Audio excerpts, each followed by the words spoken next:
L'input lo aveva lanciato il ministro degli interni Anna Maria Cancellieri lo scorso 10 aprile, in occasione della sua visita per l'insediamento della commissione ministeriale al comune. A Racalmuto, aveva detto il capo del Viminale, si ritorni a respirare aria nuova, aria pulita, partendo dalle nuove generazioni per inculcare loro i valori della legalità. E ieri il primo atto di questo messaggio, con una lezione improntata all'educazione e all'imprenditoria agli studenti dell'Istituto Professionale per l'Industria e l'Artigianato Marconi. Un momento formativo che si inserisce nel quadro delle iniziative già intraprese grazie all'accordo sottoscritto nel 2011 tra il rettore dell'Università di Palermo Roberto Lagalla e il prefetto di Agrigento Francesca Ferrandino. Questo tipo di attività viene svolto dall'anno scorso e trae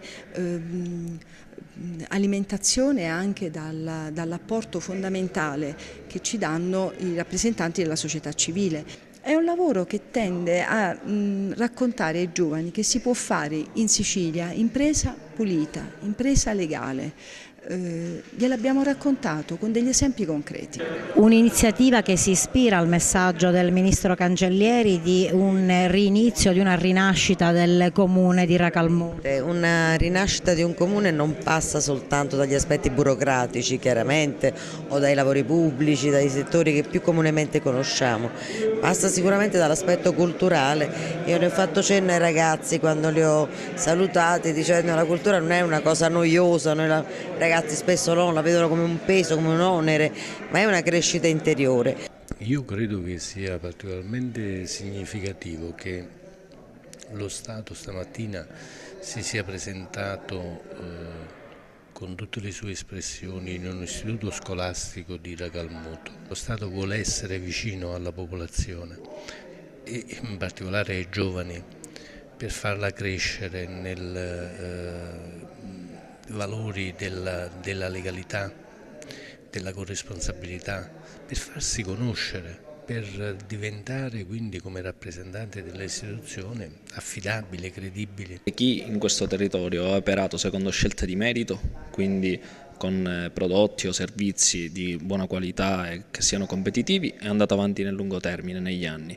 Chi ha cercato i guadagni facili, invece oggi, ahimè, non riesce ad avere livelli sufficienti di reddito e le cose non gli vanno bene. Dalla vostra esperienza, quale messaggio lanciare ai giovani? Dalla nostra esperienza noi lanciamo un messaggio di speranza. Abbiamo raccontato ai giovani l'esperienza della cooperativa Piolatorre Libera Terra, che è un po' l'esperienza di tutte le altre cooperative Libera Terra che in Sicilia e in altre regioni del nostro paese sono impegnate nella gestione e nella coltivazione dei terreni confiscati alle mafie. Io che sono qui da 35 anni posso testimoniare cambiamenti in peggio che ha avuto la collettività di questo paese, che vive anche la scuola, la nostra scuola, quindi spero che da questo momento rappresenti un punto di riflessione per tutta la collettività racalmutese, ma soprattutto per i nostri giovani, che sono quelli che poi daranno il futuro a questa città.